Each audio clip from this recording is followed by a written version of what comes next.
حلقه بعد اذن الله. طيب يعني واضح كده ان اللجان بتحل امامكم المشاكل من ناحيه مقابله الوزراء وايجاد حلول للمشاكل بتاعت الناس.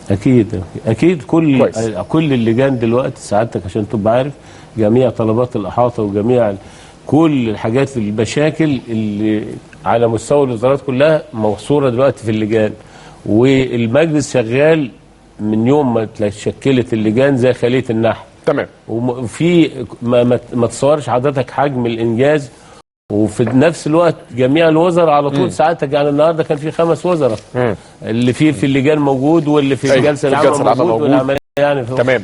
طيب خليني اروح مع حضرتك للجلسه العامه. يعني بالتاكيد المشكله اللي عند حضرتك في الدايره، او بما انك نائب للامه، لا تقتصر بس بمشكله الري، اكيد في طلبات طبعًا. في حاجات معينه مطلوبه طبعًا. ايه النهارده من كلام الساده الوزراء اللي كانوا موجودين، خصوصا في ناس اتكلمت عن النقل، بس اتكلمت على الكهرباء، في امور كتير الحقيقه اتكلمت تربيه وتعليم.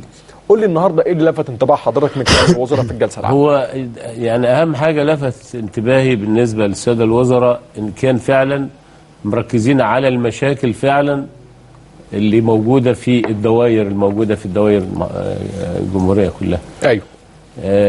بمعنى يعني وزير التعليم عارف المشاكل اللي عنده ايه، والراجل فعلا معترف ان في مشاكل وفي سلبيات، وفي طريقه للحلول المشكله. ان اهم حاجه ان المسؤول فعلا يبقى معترف ان في فعلا خطأ او في قصور، وبيبدا كذا كذا كذا، ويبدا يتكلم في الحلول اللي قال هيحل يعني ايه ابرز المشاكل اللي تعرض ليها الوزير النهارده ووعد بحلها، او اللي النواب طلبوها منه؟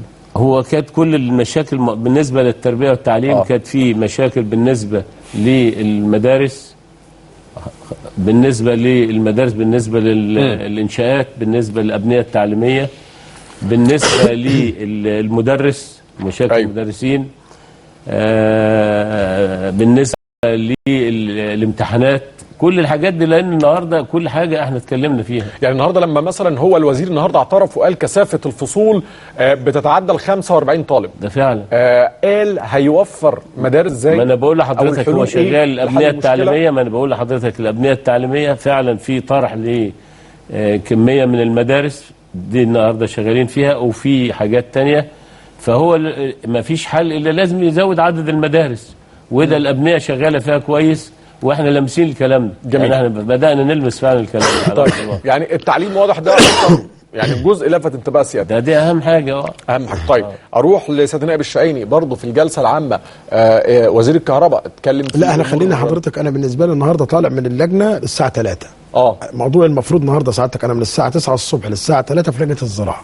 يعني اسالني في المجهود اللي اتعمل النهارده يعني في لجنه الزراعه. حضرتك ما حضرتش في لا ما حضرتش اللجنه العامه، كان معانا جلسه النهارده بتاعه اللجنه بتاعه القصر. ما انا بقول لحضرتك، فالمفروض حضرتك النهارده